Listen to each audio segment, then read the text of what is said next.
Intimacy is sweet, but it's also threatening to those who learn to survive through separation. Esther Perel.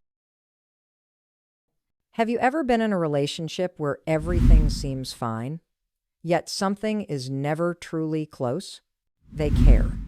They show up. But it always feels like you're loving someone who's keeping one hand on the doorknob ready to leave if you ask for too much. You're not crazy. You're just loving someone with an avoidant attachment style. And the paradox is this: the more they love you, the more afraid they become. In a culture that romanticizes grand gestures, emotional expression, and unfiltered connection, we rarely learn how to recognize quiet but real love, especially the kind that comes from people who had to teach themselves early on not to need anyone. So how do you know when an avoidant loves you? Not through words, not through dramatic affection, but through tiny yet telling moments. This article won't just help you spot those silent signs. It will guide you into the inner world of the avoidant mind so you no longer doubt yourself. And maybe, just maybe, you'll begin to understand a whole new language of love, the language of silent but sincere affection. Not every avoidant is cold-hearted. In fact, avoidant people often feel emotions far deeper than they can tolerate. And that's exactly why they learn to survive, by disconnecting from deep emotional bonds because closeness once hurt them. Imagine being a child who got dismissed every time you cried, or left alone in moments when you needed a hug the most. You learn one thing: emotions make you weak. And weakness means pain, control, or abandonment. This doesn't always come from abuse sometimes. It's simply the emotional absence of a caregiver. A mother too busy, a father emotionally distant, or a home where fending for yourself was the only way to survive. So the avoidant grows up with an invisible belief: closeness is dangerous. And they build an entire defense system to ensure they never get too close to anyone. But that doesn't mean they don't want love. They still crave it, deeply. They just don't know how to stay in love without losing control. When they start loving you, you won't see the usual signs: no constant texts, no public displays, no "you're my everything" confessions.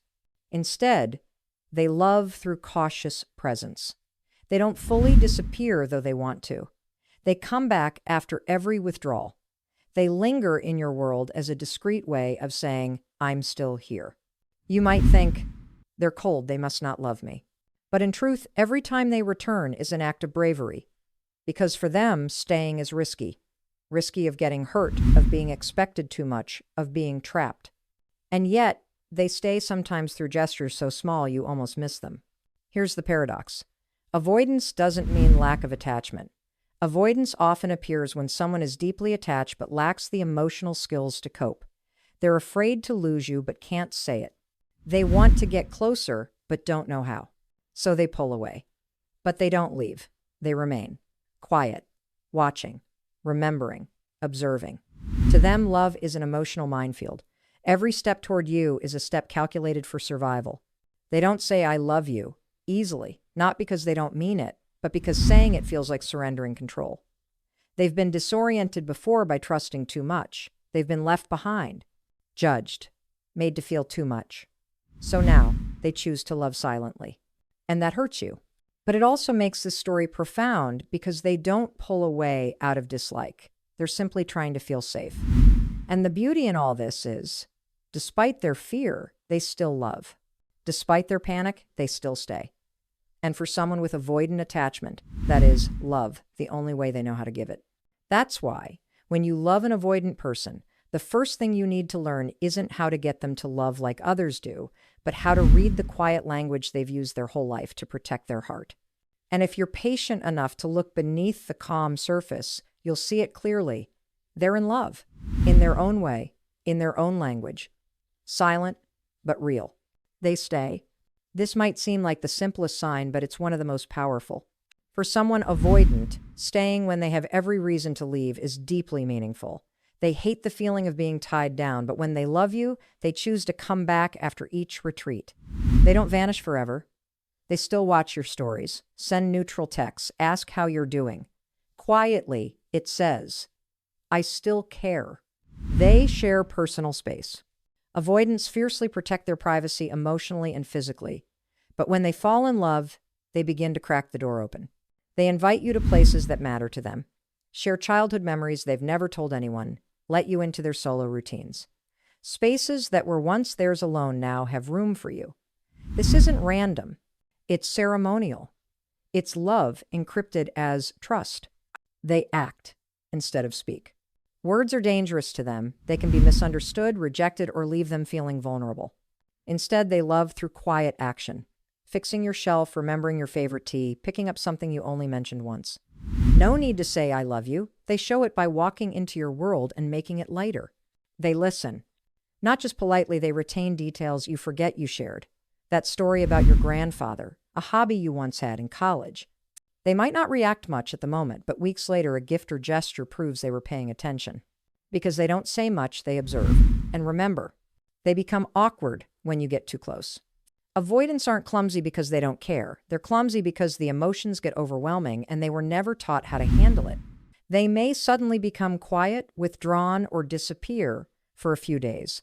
That doesn't mean they've lost interest. It means they need space to emotionally regulate to avoid being consumed by feelings. They help solve your problems. This is how they comfort you. They may not sit and cry with you, but if you're struggling, they'll try to fix it. They'll send articles, help you analyze things, offer practical solutions. For them, helping you become strong again is how they say, "I'm here for you." And they apologize. This might be the biggest breakthrough. Avoidants struggle deeply with admitting fault. It threatens their sense of control. But when they begin saying things like, "I didn't mean to withdraw," or "I needed space, not because I didn't care," they are facing their own fears for you. And here, we begin to see a deep, often painful truth about the way avoidants love. It's not just a series of unusual behaviors, it's an ongoing internal war between their emotions and their defense mechanisms. If someone with secure attachment walks into love like stepping into a well-lit home, the avoidant walks in like navigating a minefield. Every step closer is a step taken through fear. Fear of dependency, fear of judgment, fear of losing oneself, fear of emotional overwhelm. For them, love isn't ease. It's pressure. It's risk. It's a threat to the self. And you might not see it on the surface, but inside, they're loving you much earlier than you think. Not from the moment they say, "I love you," but from the nights they quietly missed you and didn't dare to reach out. From the moments they worried when you were down but didn't know what to do. From the times they resisted walking away when you got too close because their emotional side wanted to hold on, but their fear wanted to run. They love you silently. And in that silence is chaos. They wonder, can I open up without being consumed? Will this person see me without trying to change me? If I move one step closer, will I still be myself? These aren't irrational questions. They're the echo of an unsafe childhood, of past betrayals when they trusted too soon, of lessons etched into their bones. No one will stay if they see the real you. That's why their love doesn't start when they hold your hand in public. It starts when they begin that inner war for you. When they stay, even when it would be easier to leave. When they mentally list you under dangerous but worth it. When they realize, maybe, just maybe this time, loving someone doesn't mean losing themselves. It's a slow awakening, but it's real. People often say avoidants don't know how to love. But that's a massive misunderstanding. The truth is they do love, and they love deeply. But they don't know what to do with those feelings. They don't have healthy models for practicing intimacy. For them, love is like a huge wave they were never taught to swim through, only to avoid. But sometimes, for you, they choose to stay in the water, even if it's near the shore, trembling and alert. And in that trembling is the love they've never said out loud. And now you've seen it behind their silence, their withdrawal, and their awkwardness is a defense system built on a lifetime of hurt. So if you're still here, still loving them, still wanting to walk beside someone with an avoidant attachment style, then your love can't look like any love you've known before. It can't be a love that relies on constant affirmation or daily romantic gestures. It requires depth, subtlety, emotional maturity. And for it to last and remain healthy, you'll need to master an art society rarely teaches: how to love someone without trying to change them. First, don't pressure them to say what they're not ready to say. Avoidants need a sense of control to feel safe. If you demand clarity, confessions, or constant validation, you're unknowingly placing them in emotional danger. They may tell you what you want to hear, but then withdraw or shut the door completely. Instead of forcing "I love you" out of them, watch how they show up, how they help you, how they return after pulling away.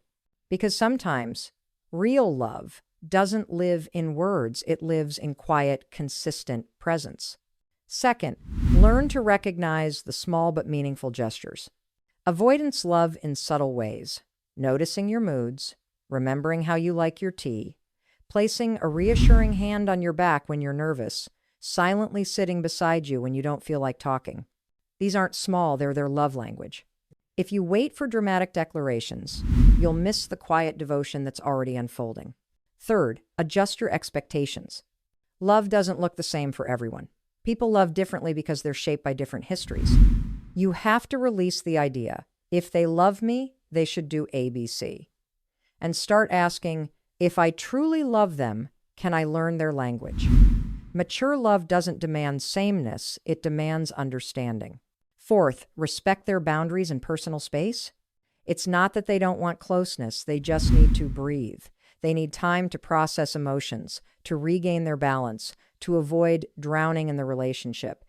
And if you can give them that space without guilt, pressure, or emotional withdrawal, they'll start to feel safe. It's in that freedom that their love begins to grow. And finally, be a safe place. Avoidance can't open up in environments full of pressure, criticism, or conditions.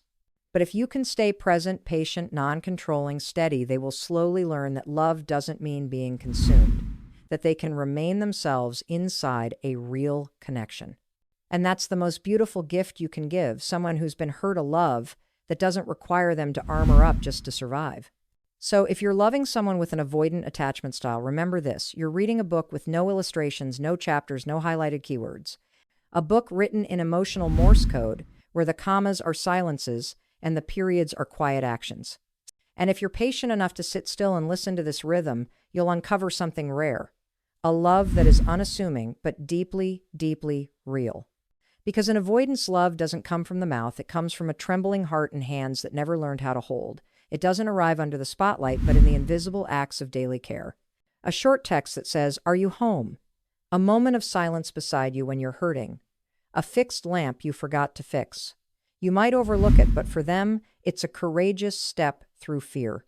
Learn to love them, not by expecting immediate change, but by creating the space where they want to open.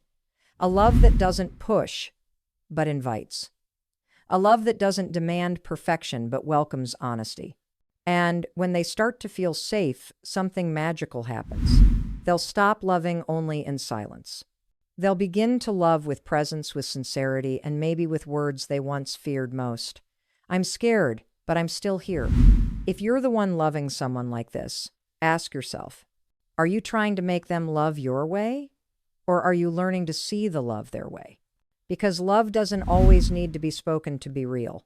Some love is understood through a glance, through returning after pulling away, through a neutral text sent at the perfect time. And you know what? Avoidants don't love loudly. They love in ways you have to be attuned to, but once you feel it, you won't question it again. Because no one keeps coming back if they feel nothing. No one silently remembers your every detail just to be polite. And no one apologizes awkwardly, but genuinely, unless you've started to matter. This love may not look like anyone else's, but it's real. Very real. So if you're asking yourself, do they love me? Look closely at the small things. Are they still around? Do they still quietly care? Do they come back after withdrawing? If the answer is yes, then maybe, just maybe, you're standing in front of one of the rarest kinds of love. The love of someone who spent their whole life learning not to need anyone, but is now learning again because of you. Loving someone with an avoidant attachment style is not an easy road. You won't get daily "I miss you" texts. There won't be sweeping emotional promises. There will be silence, distance, moments that make you question both their feelings and your own worth. But if you're grounded enough to look deeper past their defenses, past their awkwardness, past the quiet distance, you'll see something rare. Someone fighting themselves to stay connected to you. They're not perfect. They're not easy to love, but they're real. And that realness, when met with empathy instead of expectation, can become the foundation of something deeply mature. Love isn't just about feelings. It's a choice, a journey, a willingness to stay when everything inside you wants to run. For avoidance, loving someone means dismantling a survival system they've relied on for years. And if you're the person they choose to risk that for, don't underestimate their presence, even if it's quiet. Because for them, staying is how they say, I love you, in the most sincere language they know. And if you're also safe, aware, and rooted enough to not lose yourself in their silence, then maybe, just maybe, you're building a bridge between two worlds. One afraid of love, and one patient enough to prove that love doesn't have to mean loss. They don't need you to rescue them, but they do need you to understand. And sometimes that understanding is what gives them the courage to relearn how to love for the first time in a deeper, truer, and healthier way.